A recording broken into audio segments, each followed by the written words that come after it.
Et salut à tous et bienvenue sur Fredcast, le podcast préféré de V-Ball. Et je suis accompagné aujourd'hui de Daisu. Bonjour. Et je suis également accompagné de Pamancha.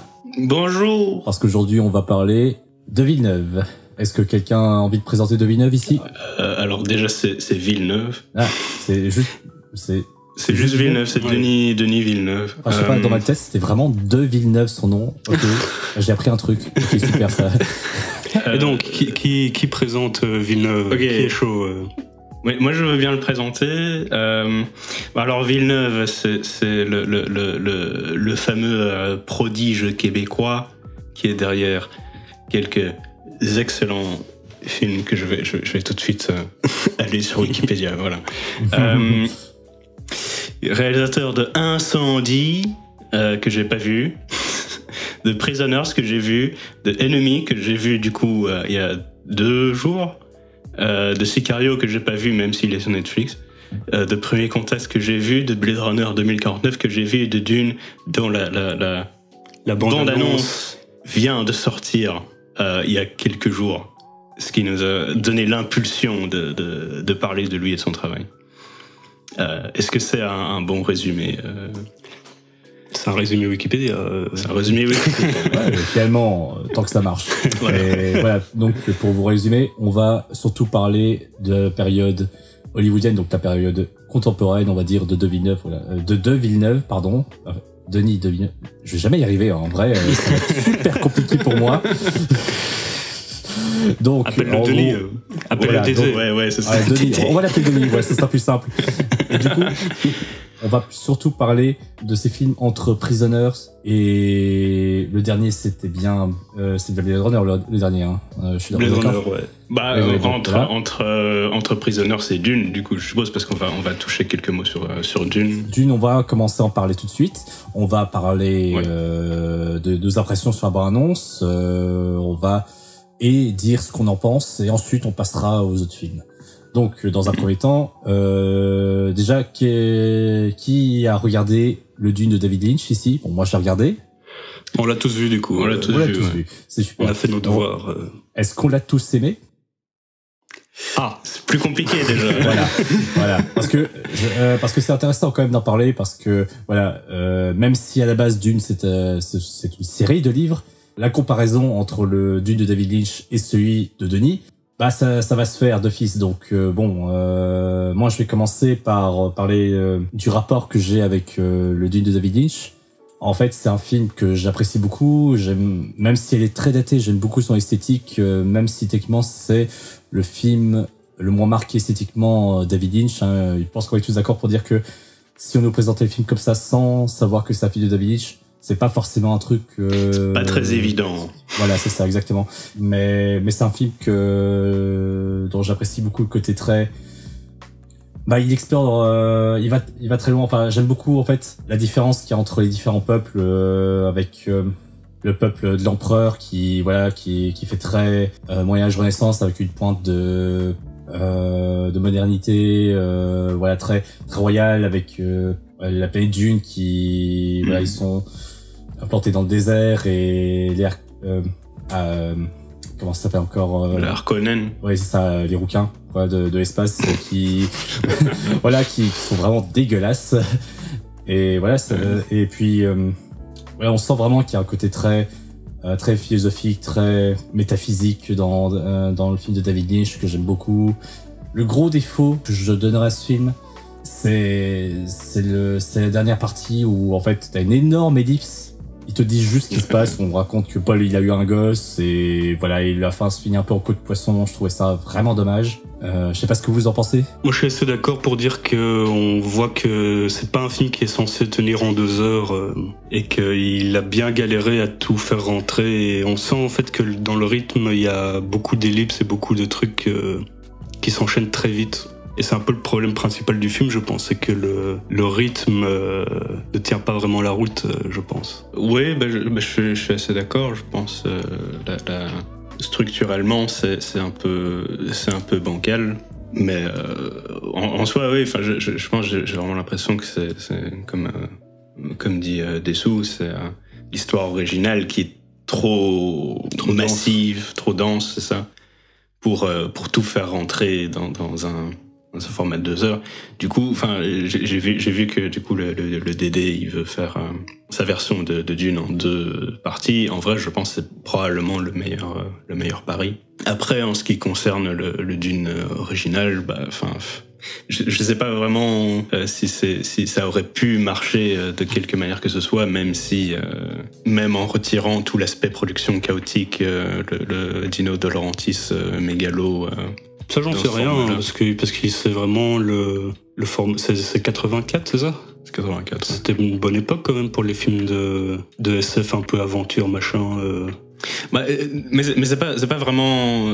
Allez, je dis pas genre. Enfin, je sais pas. Parce que là, tu me parles de succès commercial à ce moment-là. Mais moi, je te parle de genre réussite artistique. D'accord, ok, pardon. Enfin, oui, à moins de faire un film de genre 4 heures ou quoi, je me dis c'est probablement compliqué de faire tout rentrer et que ça soit digeste. Et en plus, enfin, bah disons, enfin, dans l'original, il y a tout ce style des voix off aussi qui est oui, étrange. Il y a des voix off insupportables toutes les 5 minutes. Ouais, c'est pas non plus insupportable, non, mais c'est drôle, quoi. C'est idiot, c'est débile. C'est vraiment le producteur. Enfin, je suppose que c'est le producteur qui les a rajoutés, les voix off. Mais c'est vraiment les voix off où pour être sûr que le spectateur ait bien compris ce qui se passe dans le film, tu vois. Je suis pas sûr parce que moi j'aime beaucoup les voix off. Je sais pas si c'était l'intention, mais ça donne un côté très épique au film, ça donne un côté très solennel, très légendaire comme ça. Je sais pas si vous êtes d'accord avec moi, mais je suis pas sûr que ce soit une volonté du studio, mais j'ai pas vu la version Director's Cut, donc je sais pas dire. Bah, je sais pas, parce que on en parlait avec Pamancha.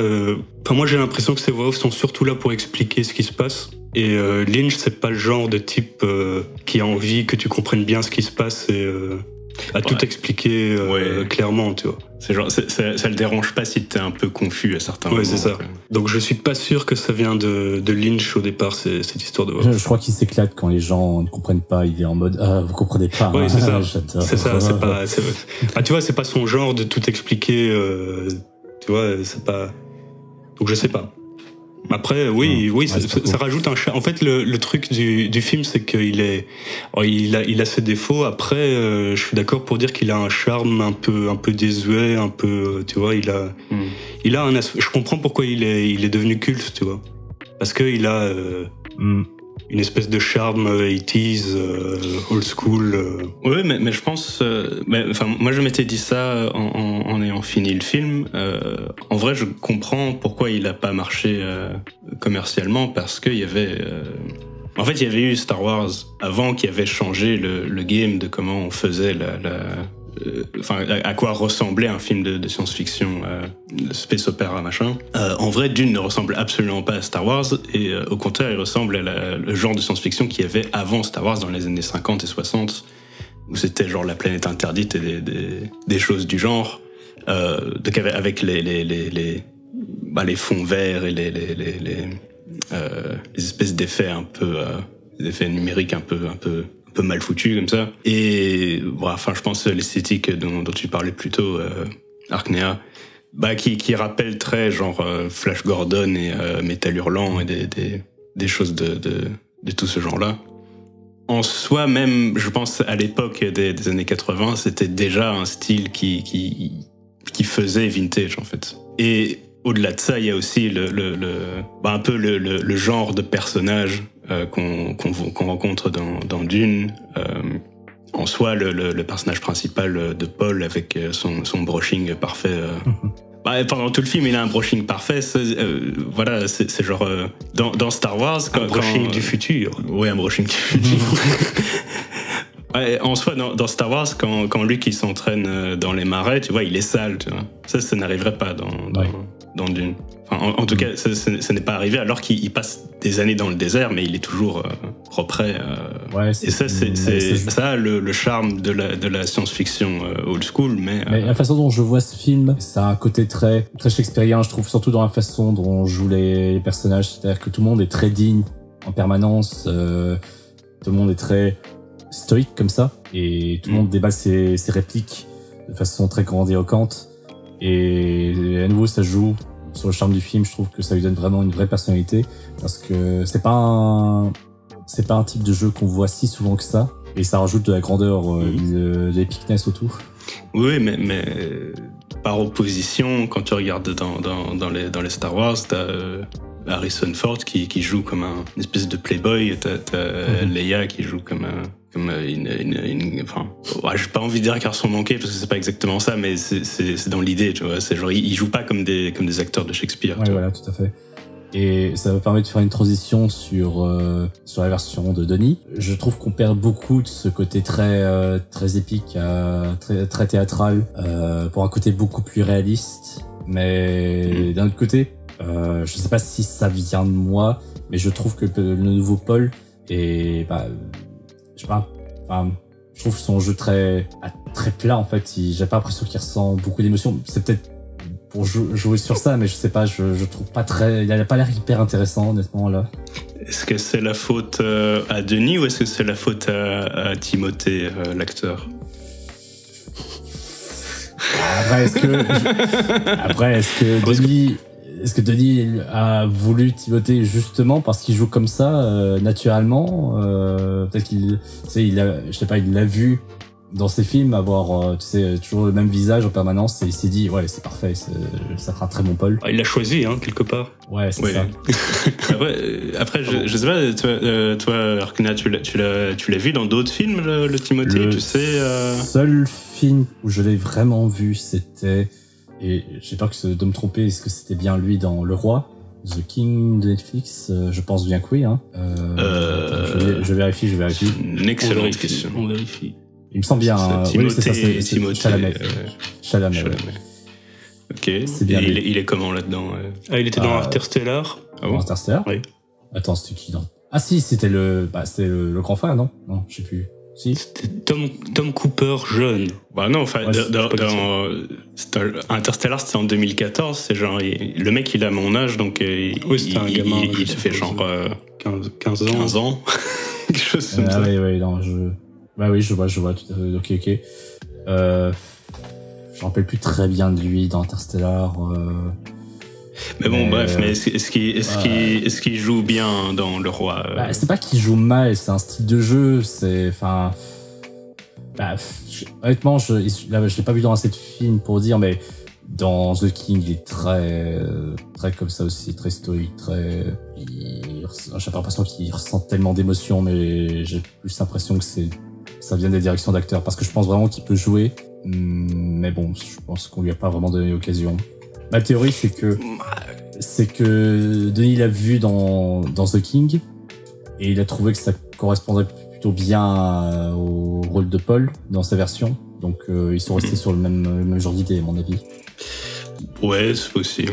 Mais du coup, tout ça pour dire, voilà, je trouve moins intéressant que le Paul de la version de Lynch.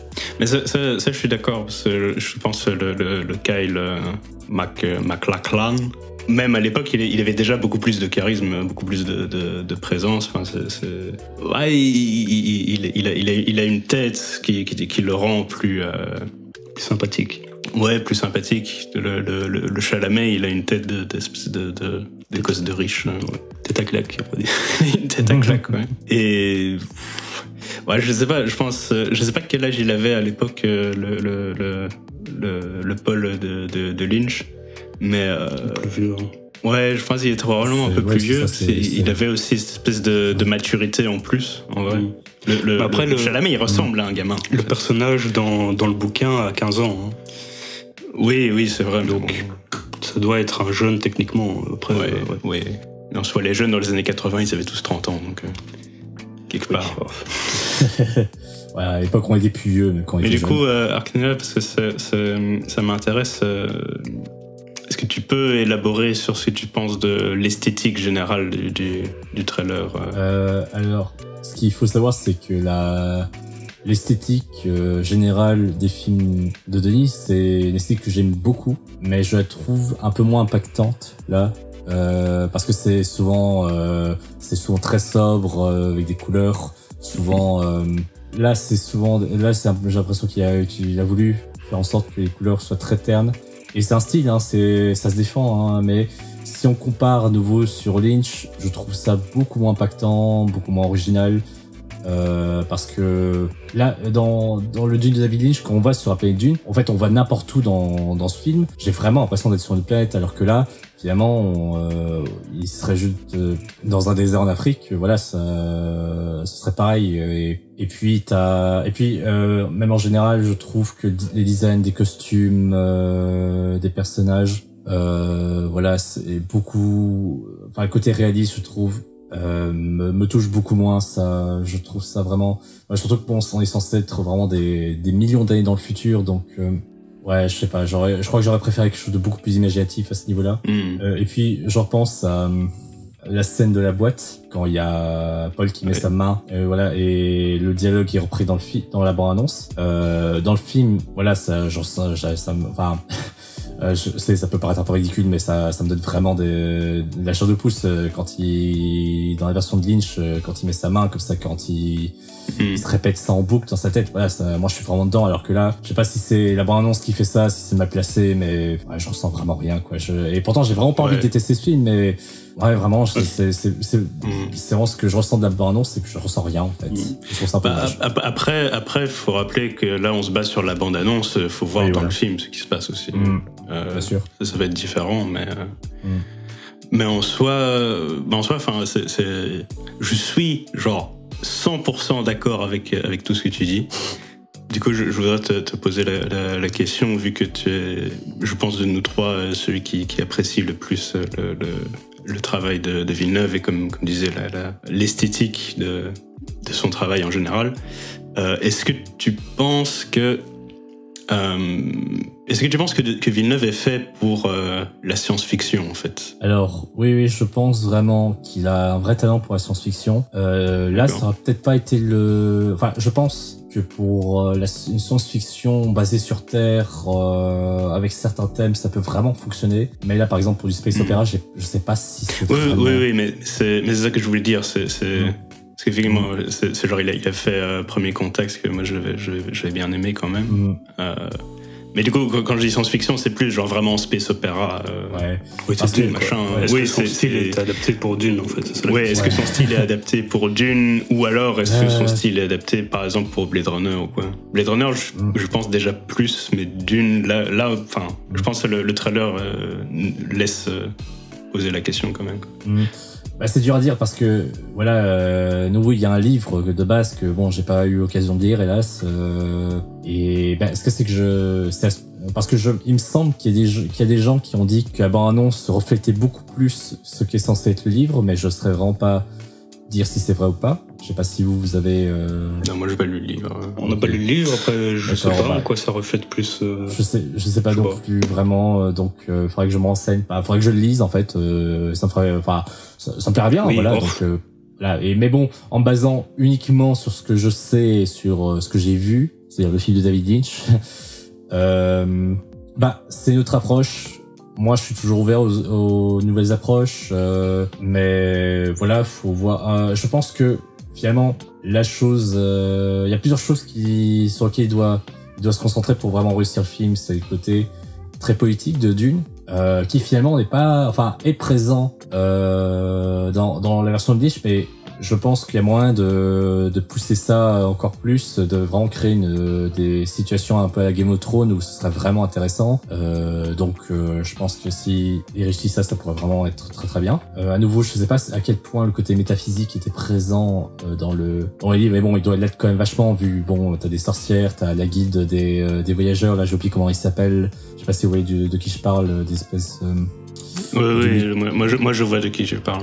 Des espèces de chauves avec le machin cerveau. Ouais, le mutant dans son aquarium, bref. Je pense que ça guide des voyageurs. Mais enfin bref, voilà, tout ça est présent, donc j'espère qu'il réussira ça aussi. Et puis bon, ça peut bien donner aussi un côté voilà, de rendre ça peut-être un peu plus sombre, plus greedy, quoi, plus... peut-être en faire un peu moins pour garder un certain nombre de mystères, mais bon, ça on verra ce que ça donne. Mais je pense que Villeneuve est surtout doué pour avoir des thèmes peut-être plus personnels pour ces personnages, quoi. C'est-à-dire qu'il il se concentre beaucoup sur la psychologie de ces personnages, de ce qu'ils vivent, de ce qui les pousse à faire ce qu'ils font, avec un univers aussi étendu. Je sais pas du tout ce que ça va donner, mais écoute, on verra bien. Ouais, des sous. Alors, mon avis sur la bande-annonce. Le truc, c'est que je juge que la bande-annonce. Hein, donc, tout ce qui est histoire, je peux pas le juger. Après, le fait qu'il le fasse en 2 parties, je suppose que c'est mieux et que du coup, l'histoire sera plus aboutie que la version de Lynch. Donc, je suppose que c'est un bon point. Après, si on veut parler d'esthétique, moi, je trouve la bande-annonce... elle me surprend pas du tout, la bande-annonce, en fait. Son interprétation de l'univers est très plate et ouais, je suis pas surpris, j'ai pas... Oui, mais Enfin, d'ailleurs, on en avait parlé avec des sous quand je venais de terminer le visionnage de l'original. Mais en vrai, j'avais revu dans le trailer la scène de la boîte qu'on a déjà mentionné. En vrai, tu regardes le décor, enfin tu compares le décor dans l'original de Lynch et dans ce trailer, enfin voilà, j'ai pas l'impression d'être sur une autre planète en fait dans le trailer. Enfin, c'est pour ça qu'en fait que je me demande si Villeneuve est très adapté à faire du space opéra très grandiloquent comme ça, parce que je trouve qu'il y a chez lui ce souci du dépouillement du décor, du dépouillement un peu de la mise en scène aussi, qui à quelque part rentre un peu en conflit avec ce besoin de la stylisation des civilisations de l'espace, de l'envergure. Ouais, c'est ça. Je sais pas à quel point on peut avoir un film très épuré et en même temps de très grande envergure en fait. Après bon, c'est Dune, c'est pas vraiment, c'est un film qui se passe dans le désert, donc à un moment, il y a moyen de filmer le désert de 100 façons différentes, je sais pas. Enfin déjà dans la première partie du film, que je suppose qu'il va être jusqu'avant la fameuse ellipse de 2 ans, en soi ça se passe plus dans les bâtiments. Oui, c'est vrai que oui, c'est vrai qu'on avait parlé d'architecture à un moment. On avait parlé d'architecture, ouais. Et c'est ça, en soi, enfin, quand tu compares l'architecture du brutaliste un peu dépouillé de Dune, moi j'aime bien l'architecture brutaliste, mais bon, c'est un peu... C'est pas très le dépaysement, quoi. Tu compares ça à l'architecture très Flash Gordon, métal hurlant de l'original de Lynch, en vrai, tu sens la différence, quoi. Surtout que moi, le désert de Lynch, je m'en souviens parfaitement, je trouve vraiment... Enfin, c'est-à-dire que je pense qu'honnêtement, tu mettrais n'importe quelle image du film quand ils sont dans le désert, je reconnaîtrais le désert de ce Dune-là, alors que celui de Danny, pas vraiment. Mais et puis je parle aussi, là il y a les Harkonnen aussi. Alors techniquement je les trouve plus reconnaissables, mais peut-être un peu moins intéressants par design. Je sais pas, ils ont juste la peau blanche. Ouais, ça s'arrête là, quoi. Ouais, ils sont chauves. Ouais, ils sont chauves. Je trouve pas ça. Ouais, c'est pas super original, quoi. Mais... Ouais, dans le premier ils étaient roux, quoi. Il y avait de l'audace en fait. Je pense que c'est ça qui manque un peu au style en tout cas de ce Dune-là, et j'ai l'impression, de ce que j'ai vu, mais après on peut en discuter plus tard, du travail de Villeneuve en général, c'est qu'il y a beaucoup moins cette espèce d'audace de style. Villeneuve, il oserait pas mettre des méchants roux, juste comme ça. Après, il y a 3 qualités que je reconnais quand même à Balance. Mais bon, après, est-ce que ça va vraiment peser dans Balance, surtout avec vous, je ne sais pas, mais bon, je vais quand même en parler. Vas-y. Ça va peser dans la balance du public, dans leur cœur. Premier point au niveau... Alors, c'est un tout petit point, mais bon, quand même, je tiens à le dire, les boucliers qu'ils utilisent... forcément, je les trouve mieux réussis en balance, mais je trouve qu'il a bien réutilisé le concept. Au niveau, je trouve que ça marche beaucoup mieux que chez Lynch, où bon, là, c'était... Ouais, ça ressemblait à rien, je suis désolé. Voilà, je sais que c'est l'époque aussi, mais bon, ça ressemblait vraiment à rien, quoi. Alors que là, voilà, je trouve que ça marche beaucoup mieux. Ça je suis d'accord, mais est-ce que tu penses que tu te souviendras plus de ceux Dune-là que de ceux du Dune de Lynch? Justement, je me dis, Si de Villeneuve, et je sais, ce que c'est que j'ai, enfin, s'il a fait quelques scènes d'action, mais bon, pas hyper mémorables. Enfin, celle de Blade Runner était pas mal. En fait, ouais, j'en connais pas quoi, parce que dans Sicario, il y a plein d'action. Mais ouais, comme s'il fait des bonnes bagarres, avec le bouclier, il y a moyen que tu vois, de donner des scènes vraiment très mémorables, hein. Donc, ouais, donc, parce que bon, la bagarre dans le Solid Lynch, ouais, faut bien dire, c'était pas terrible, quoi. Voilà, enfin, c'était pas terrible. C'était pas le but, surtout, c'était pas le but. Donc ça pourrait être un bon point qui irait dans son sens, c'est s'il y a une bonne scène d'action, ça pourrait vraiment bien marcher. Le deuxième point, c'est, je trouve, ça c'est de Villeneuve, enfin, c'est Danny, voilà, Danny, il a vraiment un talent pour tout ce qui est lumière et colorimétrie, je trouve. Même si beaucoup de choses très ternes là, je trouve qu'il y a 2-3 plans quand même qui sont très beaux au niveau lumière, enfin surtout au niveau couleur. Et la lumière en général de toute façon est voilà très bien exploitée. C'est vraiment très élégant, c'est très classe. Donc ça, y a rien à dire. Donc bon point c'est pour ça. Et le dernier point que j'aimerais aborder, c'est c'est la musique. J'aime bien la musique de la bande-annonce, honnêtement. Ouais, ça c'est juste la musique de la bande-annonce. Je sais pas si elle sera dans le film. Je suis pas sûr. Ouais, je sais pas, mais je trouve que même si ça change énormément de la version de Lynch, même si, enfin au début, je sais pas, je trouvais que ça faisait très film ado comme ça, mais je sais pas. Je me dis, il y a tellement en écart que ça pourrait être bien, en fait. Je sais pas si je suis très clair, mais... Ouais, je vois ce que tu veux dire, mais ça c'est la musique de la bande-annonce uniquement. La musique du film, la musique du film, ça va être du Hans Zimmer, donc tout sauf surprenant et prise de risque, tu vois. Qui sait, peut-être qu'il va se renouveler au dernier moment, qui sait, on verra. Après, on dit ça, mais bon, par exemple, pour les musiques d'Interstellar, j'ai beaucoup aimé ce qu'il a fait, donc... Oui, il y a les goûts et les couleurs. Après, c'est pas un type qui me surprend musicalement. Je me dis, what the fuck, c'est quoi ce choix de musique, tu vois. Ouais, mais c'est ça qui me frappe avec cette bande-annonce.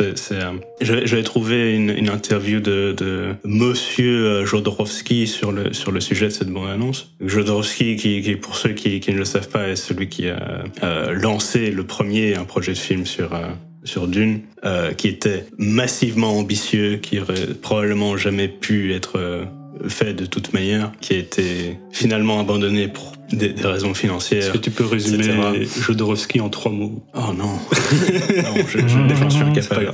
C'est un fou, déjà. Ouais, c'est un mystique, quoi. C'est un mystique, mais pour de vrai, quoi. C'est le type, c'est le tarot, ouais, plus vénère que Lynch.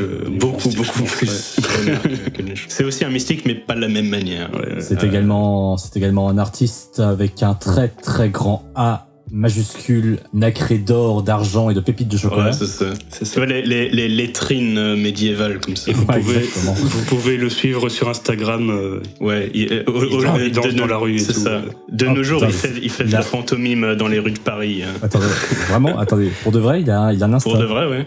Oui, il a un Instagram. Il faut aller voir. Et il fait des vidéos de lui qui fait de la pantomime dans les rues de Paris aujourd'hui. Mais et un troisième mot qu'on décrit. Un troisième mot. Petit. Il me semble qu'il est quand même petit comme il est souriant. Il sourit tout le temps. Oui, il est souriant. Il est souriant, voilà. Il sourit beaucoup. Et donc, son projet d'adapter Dune est devenu une espèce de légende du cinéma.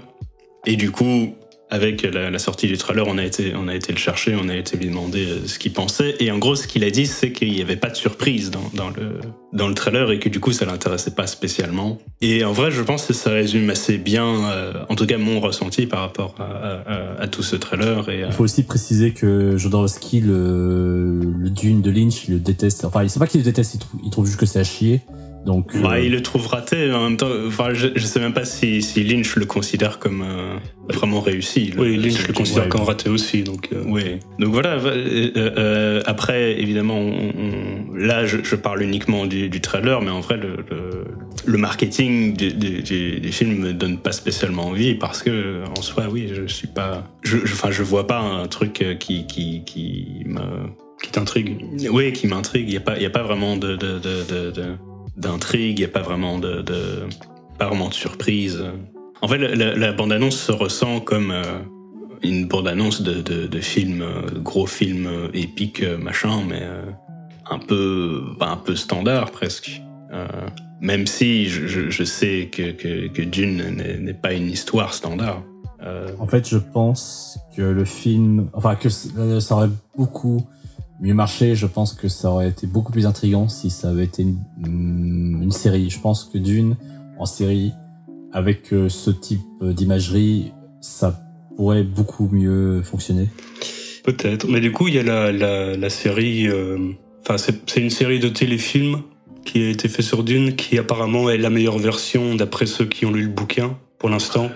Donc voilà, peut-être que ceux qui ont lu le bouquin, c'est des espèces de nerds. Hipsters. Voilà, mais c'est les hipsters de la geek culture, tu vois. Donc. Ok. Je vous propose du coup comment. Attends, c'est qui a pas encore parlé de son avis sur la bande-annonce.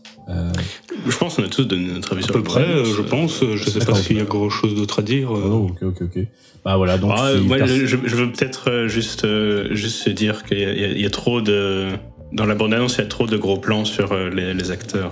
Mais ça, j'avais vu que c'était parce qu'ils ont un casting assez prestigieux, entre guillemets, et du coup, ils voulaient bien montrer la tête des acteurs. C'est une bande-annonce, tu vois, donc mais voilà, ça me vend pas trop le space opéra. Oui, mais c'est une bande-annonce, ils montrent les gros acteurs, les 3 scènes d'action, et puis voilà, et après le reste, oui, bon, c'est vrai. D'ailleurs, tant qu'on en parle, il y a Jason Momoa dans le film, je m'y attendais pas du tout, surtout que sérieusement, je pense vraiment que Jason Momoa, on lui demande même plus de jouer, on lui dit juste fais comme d'habitude et voilà, c'est bon, on sera bon. Parce que bon, voilà, c'est la seule, j'ai rien contre Jason Momoa, j'adore ce gars, mais la seule raison pour laquelle on l'engage maintenant, c'est qu'il est populaire, c'est que les gens aiment le voir dans les films, c'est tout. Ouais, c'est juste genre, il s'amène sur le plateau, on lui dit hey, grogne, c'est Aquaman, quoi, ok. On lui dit tu fais des grognements pendant toute la scène et puis c'est bon. Lui, il a jamais besoin de faire une deuxième prise. On va tout doucement commencer à parler des autres films de Villeneuve. Je vous propose de commencer par Prisoner, ensuite on fera les films en ordre, par ordre de sortie. Par ordre de sortie. Ouais. Par ordre de sortie. On fait une rétrospective. Exactement. Oui. Mais donc on précise qu'on n'a pas vu, tous ces films canadiens, donc on démarre de Prisoners que j'ai pas vu moi personnellement. Donc moi je l'ai vu. Moi j'ai vu, mais il y a longtemps. Ah. Moi ça fait pas spécialement. Ça fait un petit peu longtemps, mais ça va encore. Je pense. Un petit avis alors rapide, très rapide. Un petit avis rapide. En gros, Prisoners, je pense, c'est probablement un de ceux que j'aime le mieux de Villeneuve. Je trouve que Villeneuve, il fonctionne le mieux quand il a une histoire qui est très très directe et très très pas simple, mais en soi, t'as des personnages qui sont très très vite, qui ont une base très solide et une histoire qui a une direction très très claire. À ce moment-là, c'est carré, c'est bien, et il travaille bien avec les acteurs. Je pense que quand il part plus vers la subtilité, je commence un peu plus à lâcher déjà. C'est bon parce que moi j'ai presque un avis presque opposé. Attention, hein, j'aime beaucoup ce qu'il fait avec, par exemple, le sabot du labyrinthe. Ah oui, c'est le genre de détail qui ne m'intéresse absolument pas dans Prisoner, c'est le truc du labyrinthe. Voilà, justement. Okay. Justement, moi ça m'intéresse. Je suis quelqu'un qui est très savant. Et justement, moi j'aime beaucoup justement quand je vais un peu plus chercher les solutions, quand le film est très direct, comme tu dis. Mais je trouve ça intéressant parce que c'est un peu un condensé de tout ce que fera Villeneuve par la suite. C'est un peu, on va dire, l'apéro pour ses prochains films, parce qu'on y retrouve plein de choses qu'il fait et il filme. C'est vrai parce que j'ai l'impression c'est un peu loin, mais j'ai l'impression qu'il filme les personnages dans ce film exactement comme aujourd'hui, c'est-à-dire que ça n'a pas tellement changé. Et franchement, au niveau atmosphère, je trouve aussi très réussi. Mais c'est pas aussi poussé que dans ces films qu'il fera par la suite. Donc, entre guillemets, c'est moins intéressant, je trouve, à ce niveau-là. Mais c'est normal, c'est un de ses, enfin, c'est un de ses plus anciens, donc faut le voir comme une première étape. Mais juste pour ça, je le trouve vraiment très intéressant et l'histoire est bien, franchement. Donc juste pour ça. Bah, enfin justement, en fait, je pense, toi, tu dis que voilà, tu le trouves un peu moins intéressant au niveau un peu de l'atmosphère. En vrai, je suis d'accord, probablement qu'il travaille moins sur l'atmosphère dans Prisoners que dans d'autres films, mais le truc c'est que le genre d'atmosphère sur lequel il travaille, c'est une atmosphère qui moi ne me fait rien en fait. Et du coup, bah je préfère quand il penche plus vers le côté concentré sur les personnages, concentré sur l'histoire, en fait dans un processus de narration très direct. Ouais. Ce qui est, et finalement, c'est vrai que ça colle bien avec le côté policier du truc. Voilà, c'est un thriller où voilà, tout est très très direct comme ça. Il faut, en plus, bon, t'as Hugh Jackman qui est très énervé dans le film. Il est très énervé. Donc voilà, il faut y répondre, il faut tout de suite. Et bon, voilà, c'est un film de flic, quoi. C'est donc bon, l'aspect direct fonctionne bien. Et ouais, j'avais passé un truc à dire. Bah non, enfin je pense que c'est en gros c'est mon point de vue sur le Prisoners en restant très en surface parce que bon, je sais pas si ça fait un peu trop longtemps qu'on a vu sur tous les films. Mais en fait, pour être franc, c'est surtout que j'ai très envie de parler de Enemy. Parce que je suis très curieux de connaître ton avis sur ce sujet, David, du coup. Parce que moi, je dis tout de suite, Enemy, c'est... parce que moi, Enemy, c'est un film qui me touche beaucoup. C'est un film, sans vouloir trop me la jouer hipster, trop me la jouer étudiant à la con au cinéma, Enemy, ça a été presque une révélation pour moi. J'étais sur le cul quoi, en voyant ce film. Ok. Mais du coup, je sais pas, Dessous, tu veux commencer? Je peux commencer en vitesse. Moi, je trouve que ça va. C'est pas un mauvais film. Après, je trouve qu'il en fait un peu des caisses pour essayer d'avoir l'air sombre et sérieux. Je trouve que Jake est pas ultra convaincant et il y a beaucoup de scènes où t'as envie de les secouer, tu vois, mais vas-y, réagis, fais quelque chose, bouge, mec. Tu vois la scène où on l'a vu à deux du coup, on l'a vu, moi et pas mon chat, on l'a vu en même temps. Et tu vois la scène où les deux Jake se rencontrent dans l'hôtel. Dans l'hôtel. Ouais. Enfin, moi je m'étais dit la réaction normale, c'est tu rentres, tu vois ton clone, tu dis oh what the fuck, c'est trop bizarre, viens. C'est trop rigolo, viens on prend un selfie, tu vois. Et eux se regardent pendant des heures et se tournent autour et machin. Donc, oui, et puis t'as le Jake prof qui tout à coup est super mal à l'aise et c'est genre, enfin, mais donc ouais, enfin, je trouve qu'il en fait parfois un peu des caisses pour pas grand chose. Après, il fonctionne dans ce qu'il veut raconter, j'ai l'impression, je trouve. Donc ça va, c'est un film honnête, moi je trouve, sans plus, mais. Qu'est-ce que tu as à répondre à ça? Enfin, c'est un bon petit thriller machin quoi. Thriller psychologique. Psychologique, oui.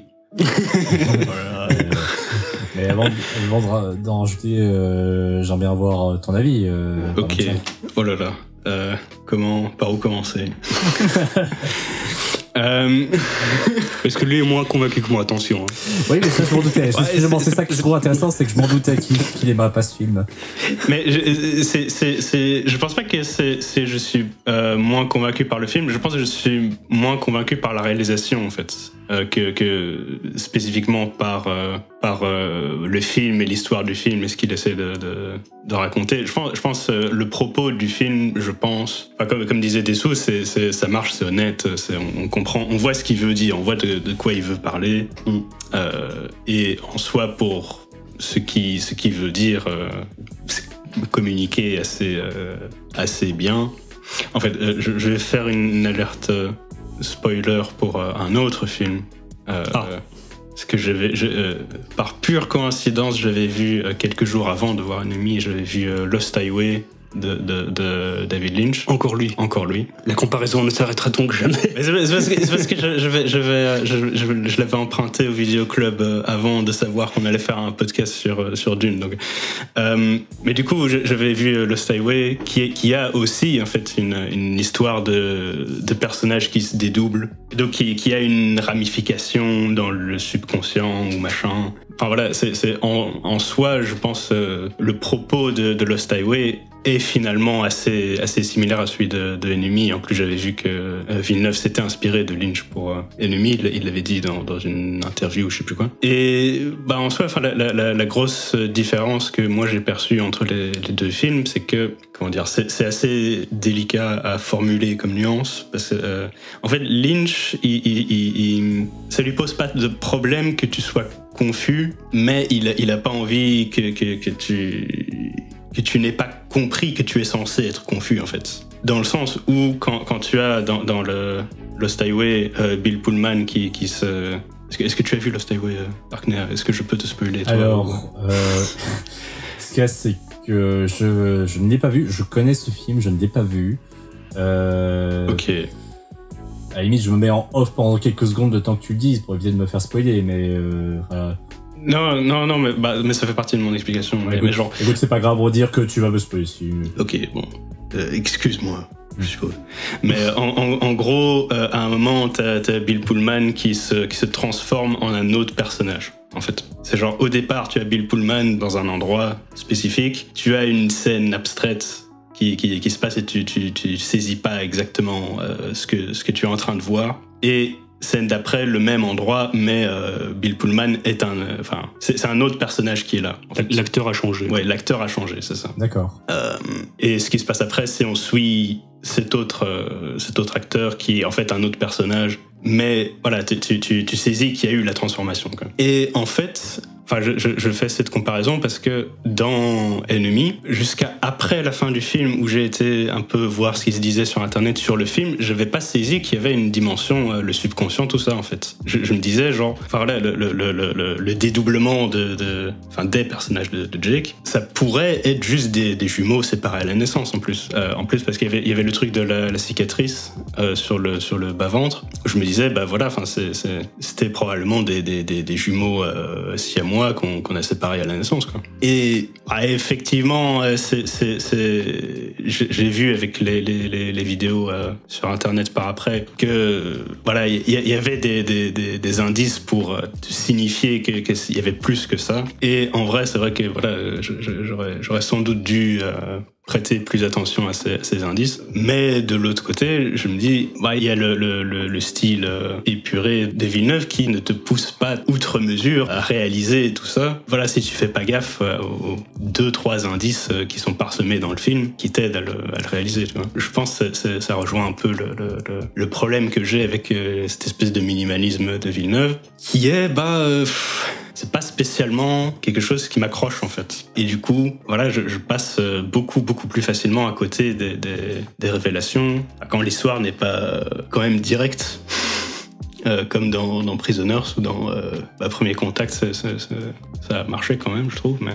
je vois. Okay. Mais du coup, c'est marrant parce que j'ai pas du tout cet avis. Enfin, comme j'ai dit, moi, c'est un film qui me touche vraiment beaucoup pour plein de raisons. Je les aborderai pas toutes. En fait, j'en aborderai qu'une seule finalement. C'est tout le symbolisme de l'araignée. Moi, c'est quelque chose qui me fascine. C'est mon pseudo. Voilà, on s'en sera un petit peu douté, mais c'est le premier truc en fait qui m'a attiré vers le film. Et par la suite, en fait, ce que ça racontait, et le fait d'avoir des parts comme ça, c'est vraiment quelque chose qui m'a touché, qui m'a vraiment, touché dans le sens, ça me parlait quoi. Ça me parlait énormément. Et du coup, je suis vraiment entré fort dans le film. Je mentirais si jamais je disais que j'avais tout compris comme ça du premier coup, sans aller voir des analyses d'autres, mais quand au début le personnage principal, il y a le fait qu'il veuille devenir acteur, mais qui s'est jamais vraiment lancé, qui est abordé, et son double c'est un acteur, donc pendant un instant j'avais cru que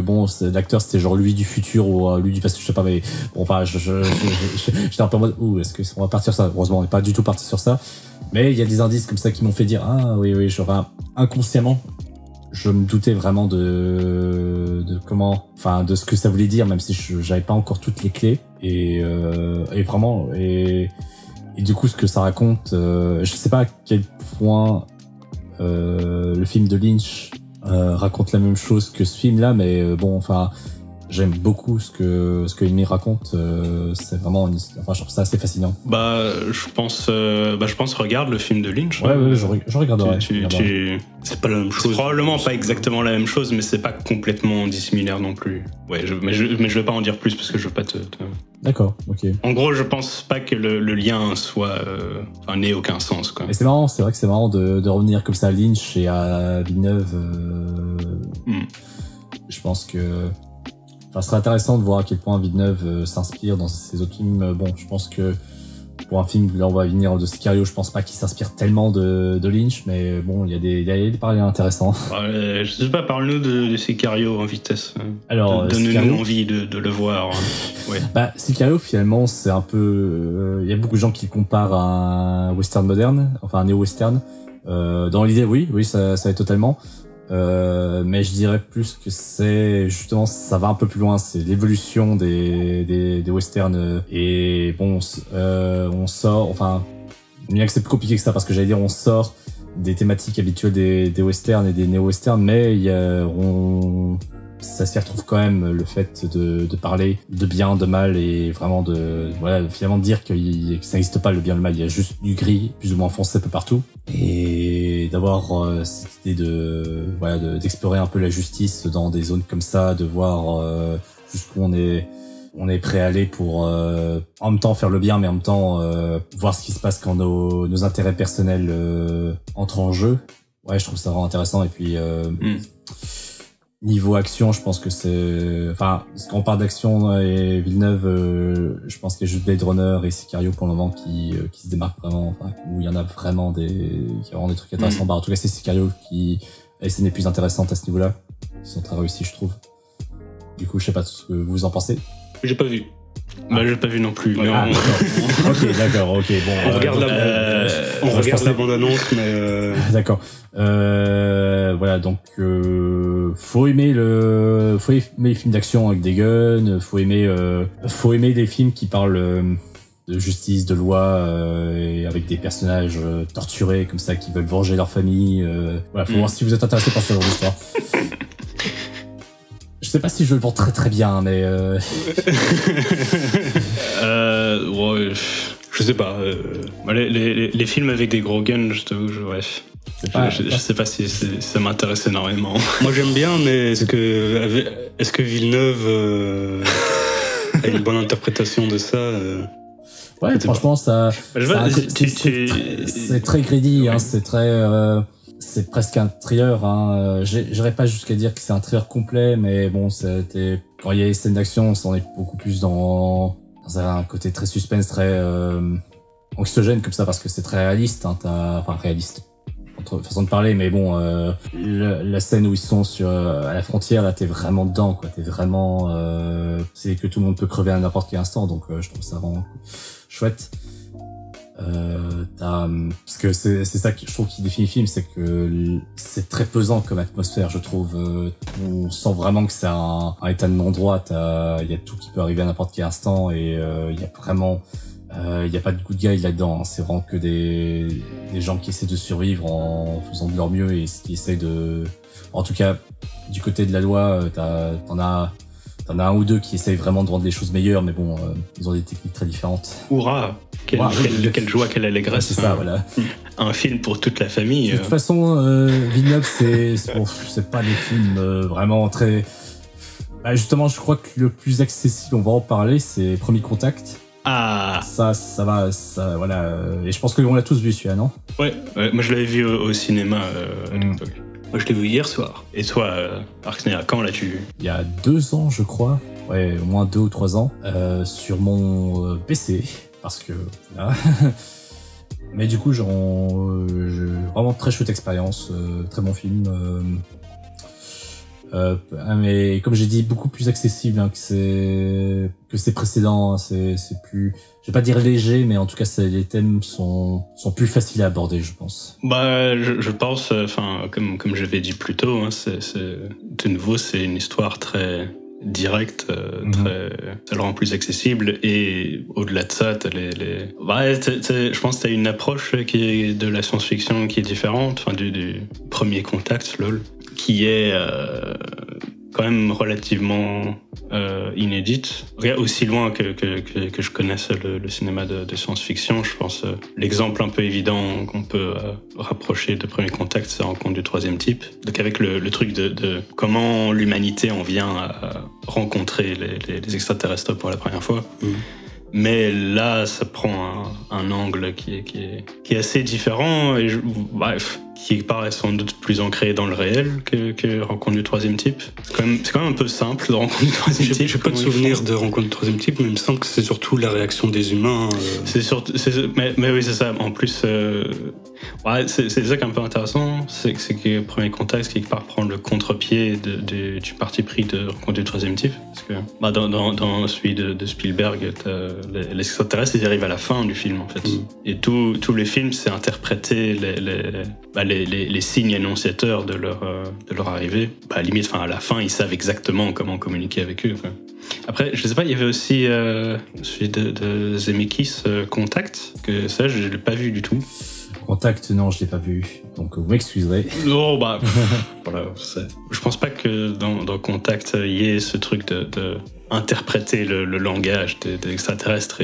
Mais c'est vrai que le message est presque pas...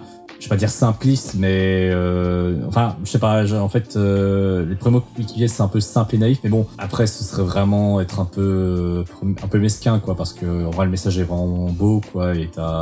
Mais c'est vrai que bon, après avoir vu Sicario, ça fait un peu bizarre, tu sais, où c'est de Sicario, on dit ouais, le monde est pourri, les gens c'est des connards, et là c'est le message, c'est presque ouais, l'amour sauvera le monde, l'amour c'est beau, quoi. Mais en même temps, ouais, bah voilà, c'est vrai dans un sens, voilà, mais ça fait bizarre, ça fait un peu bizarre. Ouais, c'est un peu... Je suis pas sûr que c'est ça le message. Je sais pas quoi. Je pense que tu peux l'interpréter comme ça, mais c'est plus... c'est plus l'importance de la communication et d'arriver à être sûr qu'on se comprenne. Oui, c'est le langage. Et puis t'as cette idée que voilà, t'as cette idée de des différents peuples, si on se comprenait tous, voilà, on vivrait tous en paix. Donc voilà, c'est... Et surtout, t'as l'idée assez intéressante que le langage que tu utilises influence ta manière de penser, en fait. Exact, ouais, tout à fait. Bah ça qui vous allez me voir venir, qui rejoint des théories de la linguistique, de philosophes structuralistes français que je ne vais pas nommer parce que enfin. D'accord. Je me souviens du truc oui, c'est avéré cette théorie. Mais oui, mais donc pour le coup, ça parle de choses qui sont déjà plus concrètes. Ça en parle de manière assez directe, et du coup, je pense que ça se rend assez accessible. D'ailleurs, sur beaucoup de points, ça fait fort penser à du Nolan quand même. Je sais pas si vous avez cette impression aussi. Sur le côté voyage dans le temps, quoi. Mais ouais, et puis bon, t'as cette idée aussi de cercle, bon, comme le cercle d'une histoire, tu sais, avec le temps, enfin le cercle du langage qui représente le temps, qui fait une boucle. Bah, c'est un peu comme un film, voilà, et bon, ils exploitent fort ça aussi dans le film avec le fait que bah t'as, on a prévu qu'on spoilait, donc bon, le début du film qu'on pense être un flashback, en fait c'est le futur, voilà, et donc c'est un peu comme Nolan aime beaucoup faire ça aussi, jouer un peu avec le montage, le temps. Oui, je pense que Nolan se serait fait plus chier sur cet aspect-là. J'ai quand même l'impression que cet aspect-là est marginalement secontexte dans Premier Contact. C'est vraiment lié au personnage de Amy Adams et ça rentre pas dans tout le truc de c'est la révélation finale quand même. Oui, c'est la révélation finale, mais c'est genre c'est l'arc de Amy Adams, mais c'est pas vraiment intégré au... Ouais, ça ne rentre pas en... Ah si, mais... Ah ouais, je vois ce que tu veux dire. Oui, un peu. Enfin. Mais c'est comme ça qu'elle sauve la situation. Oui, mais ça fait longtemps que je l'ai vu. C'est comme ça qu'elle convainc le dictateur chinois. moi, je l'ai vu au cinéma en 2016. Je veux dire, Trump n'était pas président à l'époque. C'est genre, c'était il y a 10 000 ans. Oui, ok. Donc, mais c'est vrai, ça peut faire un peu penser à Nolan après. Et surtout qu'il est fort travaillé aussi au niveau sound design. D'ailleurs, il a gagné l'Oscar pour ça. Et je trouve que c'est quand même mérité. C'est vraiment, c'est très recherché, mine de rien. Ouais, je suppose. Voilà, c'est. Après, je sais pas, je pense qu'il y a un traitement différent dans les personnages en fait que chez Nolan. Parce que, enfin voilà, comme on avait dit dans le podcast sur Tenet, Nolan il préfère les personnages qui sont des figurines qui peuvent bouger dans ses décors. Là, c'est vrai que on s'intéresse beaucoup plus ne serait-ce qu'au personnage de Amy Adams, le lien qu'elle crée avec les autres personnages. Et je veux dire, en plus, comme on parle d'amour, je me souviens encore comment il parle de l'amour dans Interstellar. C'était c'est un côté très artificiel. Voilà, et là c'est quand même beaucoup plus subtil, beaucoup plus humain en fait, basiquement. Voilà, c'est presque, enfin ouais, franchement ouais, c'est très beau, je trouve, la façon dont elle a réussi à convaincre le général chinois. C'est je sais pas, c'est un côté vraiment touchant. Je trouve ça un peu cucu. C'est pas le truc qui m'a le plus marqué. C'est un peu cucu, oui, mais c'est beau, c'est quand même beau. Oui, De toute façon, mais c'est un peu moi le problème que j'ai avec ce film, c'est toute l'histoire du contact et du langage, c'est très intéressant. Après, les histoires sur sa petite fille et machin, je me fais chier moi perso. Je trouve ça un peu, je trouve ça plombant. C'est parce que tu n'as pas de cœur. Oui, sûrement, mais voilà, je le ressens comme ça, tu vois. Parce qu'après ils font ça dans les films chinois de gangsters qui se tirent dessus que tu adores, et là tu ne te plains pas. Ouais, mais parce qu'ils se tapent. C'est autre chose, c'est encore autre chose. C'est fait différemment. Ils font complètement ça et ont beaucoup beaucoup plus appuyé dans le Syndicat du crime 2, et pourtant toi tu. Ouais, mais c'est moins cucu bizarrement. C'est moins, tu vois. Je crois que c'est aussi le côté, tu vois, très théâtral comme ça, très. Parce que c'est quand on y pense, c'est une bande de bonhommes, tu sais qu'ils lâchent leurs sentiments au dernier moment, tu vois. C'est presque drôle, quoi, si c'était pas aussi beau, quoi. Enfin bon, voilà, tout ça pour dire que. Moi, perso, je trouve que ça marche quand même bien. Ça a un côté, mais ça a un fort côté symbolique aussi, hein. Le fait que, littéralement, on arrête la guerre avec, à nouveau, avec de l'amour, quoi. Donc, bon. Oui. Oui, c'est vrai. À chaque fois que j'essaie de défendre un film, j'ai l'impression que je l'enfonce plus, mais bon, non, allez. Va dire ça à Vladimir Poutine, on va voir. Voilà. Va discuter avec Kim Jong-un, on va voir. Va voir Xi Jinping. J'imagine bien le même film, mais à la place d'un général chinois, t'as Vladimir Poutine ou Kim Jong-un, ça aurait été genre le film de l'année, quoi, je pense. Moi, j'étais estomaqué dans la salle de cinéma quand je me suis rendu compte que les méchants c'était la Chine, en vrai. Je m'attendais pas à ça. Hein. Mais après, on les montre quand même sur un point plus, enfin, je sais pas si on peut dire positif, et bon, le côté, ils sont bien armés, donc faut se méfier, mais ils ont un cœur quand même. Oui, on les montre comme une espèce de dictature militaire. C'est genre ultra chaud, ultra vénère. Ils sont prêts à balancer la sauce, quoi. Donc, mais je pense que de base, ça fait partie de ces réalisateurs, ils peuvent se permettre des trucs, ils sont quand même assez libres, même s'ils sont dans un système hollywoodien. Je sais pas s'ils pourraient encore faire ça aujourd'hui. Après, je précise un truc qu'on n'a pas précisé, en fait. Il a rien écrit, en fait, Villeneuve. À part le Dune, où je vois où il est crédité comme scénariste, tous ses autres films, en tout cas hollywoodiens, il ne les a pas écrits. D'accord. Ouais. Donc c'est intéressant de le préciser, quoi. Ouais. Mais bon, il s'approprie bien les scénarios, je pense. Hein. Je pense qu'il sait que oui, sûrement. De toute façon, il réalise, donc il met un peu de lui dedans. Ouais, maintenant, clairement. C'est peut-être pas lui qui a décidé de mettre un Chinois. C'est pour ça que je dis ça, tu vois. Ok, je comprends. Encore un truc sur Premier Contact, je voulais parler un peu de l'esthétique, parce que là, pour le coup, c'est vraiment son film, en tout cas de ceux que j'ai vus, son film le plus gris-bleu, tu vois. Ouais, c'est ça. Je sais que Pamancha en a marre du bleu. C'est pas le bleu, c'est plus le gris. Moi, je peux dire mon avis en vitesse. Je trouve que sur Premier Contact, ça fonctionne parce que il se veut assez réaliste et assez peut-être pas naturel, enfin oui, mélancolique, presque naturaliste comme ça. Je suis d'accord. Et dans ce cas précis, ça fonctionne, je trouve, mieux que dans Enemy où c'est tout jaune ou Blade Runner dont on parlera dans quelques instants. Après, tu dis que j'en ai un peu marre du gris bleu, c'est la vérité. Oui. Mais je suis quand même assez honnête pour admettre quand ça marche. En vrai, dans le Premier Contact, je pense que ça marche.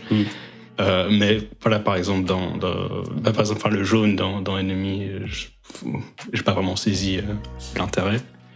Et alors, pour ce qui est du gris bleu, c'est genre, en fait, j'avais fait un coup de gueule quand j'avais vu j'avais pas vu le trailer de Dune, mais j'avais vu des photos du film. Et genre, effectivement, tout était gris bleu. Et moi, ça m'emmerdait. Et il y a un peu aussi ça, genre chez Snyder ou quoi, ou Nolan aussi un peu. J'ai l'impression que c'est un peu une mode qui se transforme en espèce de cache-misère pour faire genre sérieux minimaliste, machin.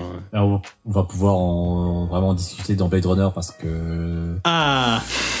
Voilà, je pense que c'est un peu le melting pot de tout ce qu'il fait justement à ce niveau-là, donc ça va être intéressant. Alors du coup, moi, Blade Runner 2049, je l'attendais à l'époque fort parce que voilà, je suis très fan du premier, donc bon, il y avait quand même une certaine pression pour celui-là quand même parce que Blade Runner c'est quand même une des pierres angulaires de la science-fiction moderne, donc fallait être à la hauteur.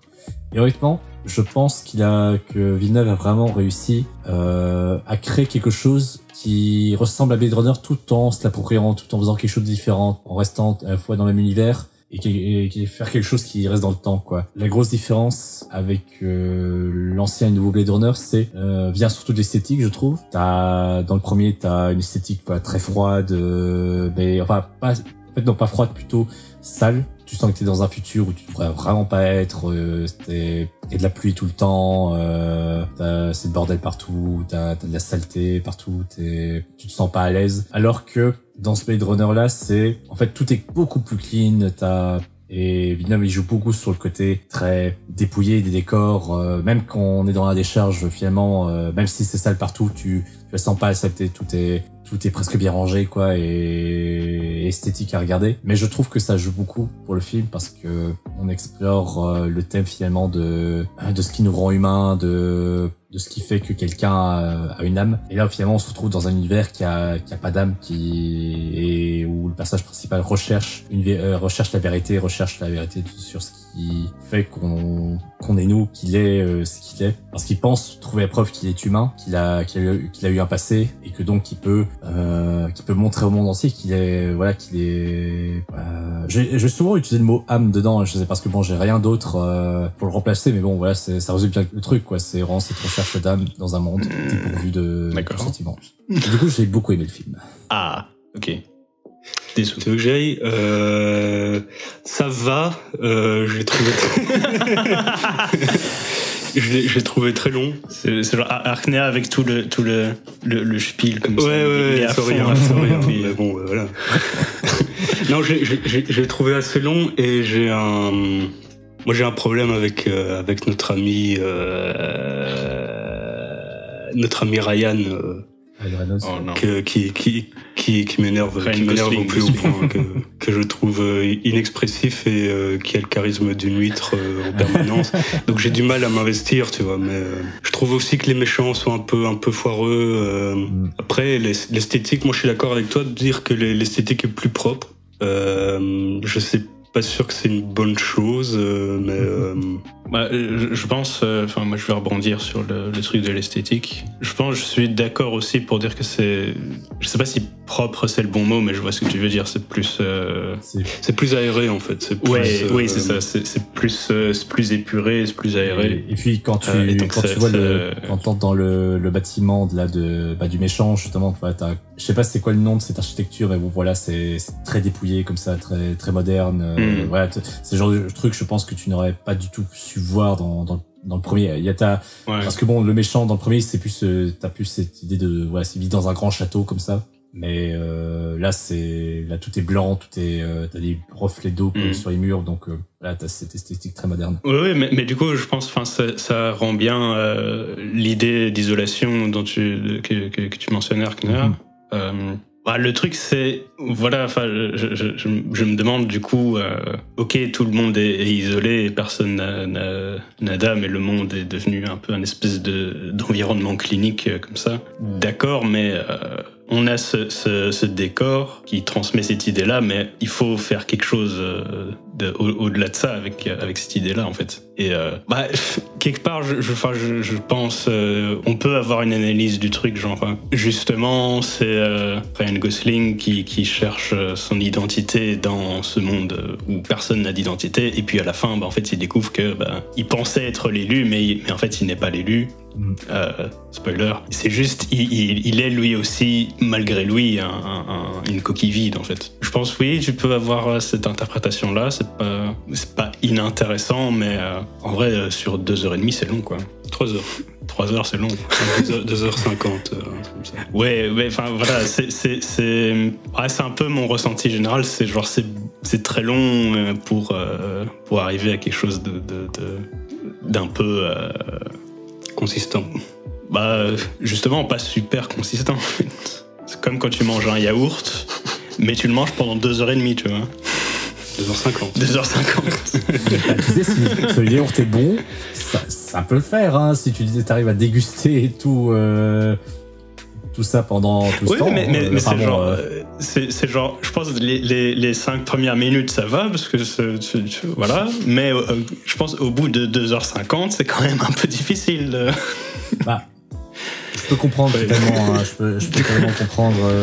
Après, c'est vrai que on entre un peu nouveau dans ce débat du coup et des couleurs, parce que bon, moi c'est le genre de moi c'est la durée, voilà, ça ne me dérange pas, parce que bon voilà, moi je peux éclater comme un fou dans des films comme ça, hein, c'est-à-dire que moi, pour pas ce genre de film très long où il se passe pas des masses de trucs, je pourrais parler de The Revenant, putain, je m'éclate comme un fou, quoi. Même si la plupart du temps c'est juste des plantes de forêt, de ciel, de neige qui tombe. Moi, franchement, je suis comme un fou devant, hein, tu vois. On parle de Revenant. Parle d'Inaritu. Parlons de Inaritu et la prétention. Non, c'est différent. Mais je pense, voilà, nous, je pense que je parle pour toi aussi, hein, parce que je pense que tu es du même avis. On n'a pas de problème avec des films longs et lents où il se passe pas grand chose. Mais voilà, il faut à l'intérieur de cette longueur et de cette lenteur, il faut quelque chose qui t'accroche, quelque chose qui garde ton attention à tout moment et qui rend l'ensemble très un peu compact, un peu pertinent, quoi. Voilà, le moment où on va commencer à ne pas aimer, c'est le moment où on se dit qu'il y a des longueurs et qu'il aurait fallu que ça soit plus court, quoi, tu vois.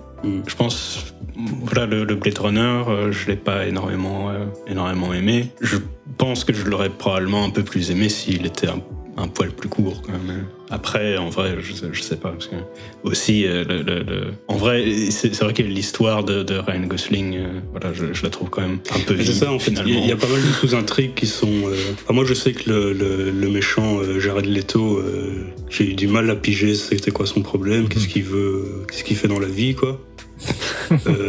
L'histoire d'amour avec son IA, j'ai trouvé ça un petit peu osef, et ça c'est le genre de truc typiquement qu'on aurait pu retirer, ça m'aurait pas dérangé, tu vois. Je trouve, ce que c'est que c'est difficile de parler de tout ça dans un temps si limité, parce que bon, t'as plein de trucs, et puis si je devais résumer le truc par exemple avec Jared Leto, c'est qu'il a le syndrome du tout-puissant, en fait. Il crée les meilleures machines que tout le monde. Et bon, là, les machines, dans ce cas-ci, c'est des machines biologiques, donc il crée vraiment des humains comme il le désire. Et il a cette obsession de création et de se sentir supérieur à travers ce qu'il crée, et de pouvoir aussi donner la mort comme il le désire. Oui, ok, mais je m'en branle. Ok, bon, il sert à quoi dans l'histoire Bon, écoute. Et puis, bon, et en fait, avec sa copine IA, ben, je trouve ça intéressant, surtout à notre époque où les intelligences artificielles deviennent vraiment de plus en plus perfectionnées. C'est comme tu as ce questionnement des émotions, de l'âme, de ce qu'est une personne, de qu'est-ce qui est vrai. Au début, tu te questionnes pas trop sur cette IA, parce que en fait, pour le personnage principal, elle est vraie, et son amour est vrai. Et franchement, je crois vraiment que c'est ma scène préférée du film. C'est quand il se retrouve devant la pub géante, et qu'elle dit exactement ce que sa copine lui disait. Il se rend compte, non, en fait, c'est pas vrai. C'était juste un programme, mais du coup, enfin, les sentiments qu'il a ressentis pour elle sont vrais, mais en même temps, c'était programmé. C'est elle, ce qu'elle ressentait n'était pas vrai. Et franchement, je trouve ça super intéressant comme truc. Bon, après, peut-être que tu vas me répondre que tu t'en branles aussi, que bon, voilà, c'est de la merde, mais un peu. Mais ouais, je comprends le développement où ça vient, mais pour moi, on aurait pu faire sans, ça aurait raccourci le film d'une bonne 20 minutes, d'une demi-heure. Ouais. Je pense aussi que... Et surtout, ça a été mieux fait dans d'autres films. La thématique n'est pas nouvelle et a été mieux faite ailleurs, il me semble. Bah, je pense aussi que dans cette scène-là spécifiquement, Ryan, il aide pas. Et Ryan n'aide pas en plus. Ouais, c'est compliqué, c'est que bon, c'est censé être une machine qui est pas censée qui à la fois est programmée pour ne pas se laisser envahir par les émotions, mais en même temps il le ressent clairement, donc c'est compliqué de jouer un peu sur les deux, d'être à la fois quelqu'un qui ressent et tu joues la machine et tu es vraiment poker face tout le temps, soit parce que là il fait quand même des petits mouvements ça te voit qu'il essaye de jouer, tu vois, qu'il essaye de faire ressentir des trucs, est-ce que du coup ce serait pas un peu mouvements de sourcils, des petites expressions, tu vois. Le truc c'est, il est dans un entre-deux, quoi, j'ai l'impression. Le truc c'est, j'ai l'impression que Ryan Gosling, je sais pas à quel point il réfléchit ses performances en vrai. C'est genre, franchement, soit il réfléchit pas du tout, soit il réfléchit beaucoup trop. Mais le résultat c'est que si tu veux faire genre que c'est subtil, moi j'aurais tendance à dire alors c'est beaucoup trop subtil parce qu'il ne communique rien en fait. Toi, Arknea, t'avais vu cette thématique-là dans cette scène. Moi, je voyais juste Ryan Gosling qui regardait dans le vide comme un espèce de poisson mort dans un marché de Marrakech.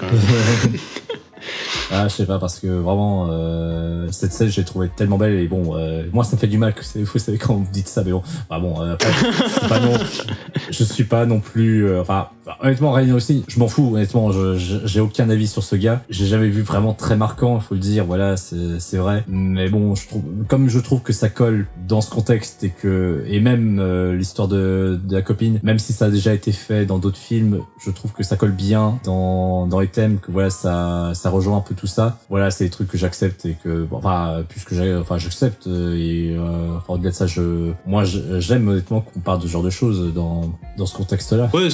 Mais bon, je peux aussi comprendre votre point de vue, quoi, parce que je crois que c'est surtout la longueur qui vous a peut-être un peu découragé, ça plus Ryan Reynolds, c'était peut-être pas le meilleur combo.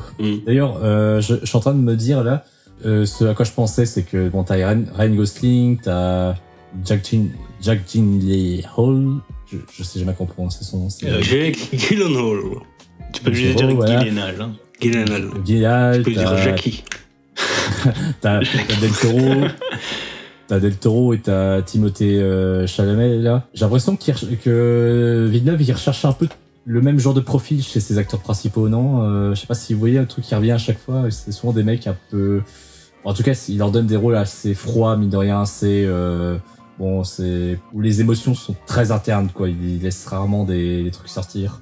Alors, en tout cas, c'est l'impression que ça me rend, c'était toujours des mecs très stoïques comme ça qui aiment engager, j'ai l'impression. Je pense, mais après, de ce que j'ai vu de ces films, c'est toujours des rôles un peu taiseux, un petit peu intériorisés. Donc je suppose que ça correspond au rôle qu'il veut, en fait. Mais... c'est un truc qui lui parle, j'ai l'impression. Ouais. C'est une analyse intéressante. Hein. C'est exact. Oui, c'est très très intéressant. Je sais pas du tout où est-ce qu'on va avec ça, mais c'est pas grave. C'est vrai que, en vrai, on avait discuté du coup avec des sous. C'est vrai qu'il y a quand même, je pense, des thèmes plus évidents qui se dégagent de sa filmographie de manière générale, en tout cas plus que Nolan, dont on avait discuté la dernière fois. Moi, c'est drôle parce que j'arrive justement moins à décerner ce que Villeneuve essaye de dire. Et enfin, je veux dire, d'un point de vue général dans tous ces films, parce que indépendamment ces films, je vois ce qu'il essaie de me dire, mais j'arrive pas vraiment à trouver un lien commun avec tout ça, alors que chez Nolan, j'arrive déjà beaucoup mieux à le cerner. Disons, c'est moins, peut-être moins dans le style, quoique dans le style, c'est quand même des choses très, enfin, qu'on retrouve beaucoup, un peu l'espèce de minimalisme épuré, dépouillé, machin, un peu les personnages taiseux, comme on vient de dire, mais même au-delà de ça, t'as beaucoup de thèmes familiaux, en fait. Ouais, c'est beaucoup, cette espèce de ton lancinant, un peu tragique, comme ça. Après, du coup, ce sera peut-être intéressant pour le film Dune, du coup, parce que, pour la femme de Paul, justement, qui arrivera, je sais pas si, enfin, ouais, si elle devrait être là pour le premier film, ça devrait le faire, hein. Ouais, enfin, il y a même, enfin, tout tout Dune est basé sur des affaires de famille. Comme quoi, finalement, là tout se rejoint avec on se demandait est-ce que c'était un bon film pour une bonne adaptation pour Villeneuve. Ça parle de famille, ça parle de femmes, c'est vrai que après ça, enfin voilà, il y a cet aspect là qui en soi ça correspond. Après l'aspect esthétique, il y a d'autres aspects où là c'est ça le truc, encore une fois on juge juste une bande-annonce, donc tout l'aspect histoire, thématique, je le laisse le bénéfice du doute sans problème, tu vois. J'y crois, hein. Il est capable de faire une bonne histoire, je pense. Écoute, on verra. Je sais plus quand il sort. D'ailleurs, il sort un peu avant Noël, le 22, le 23 décembre, un truc comme ça. Il a piqué la place à Star Wars. Ouais. En même temps. On fait un courant d'année. Écoute, on verra très rapidement. Alors, c'est bien ça. Si on n'est pas reconfiné d'ici là. Espérons. Je pense qu'on a fait le tour du coup. Des sous, ta conclusion. Sur quoi? Sur Villeneuve ou sur Dune, sur les deux? Sur les ce que tu veux. Sur l'avenir. Et le plus court possible. Le plus court possible. Villeneuve, ça va, je trouve qu'il fait. En vrai, je pense pas que qu'il fait de mauvais films ou. J'ai peut-être un peu traché, mais. En vrai, ça va.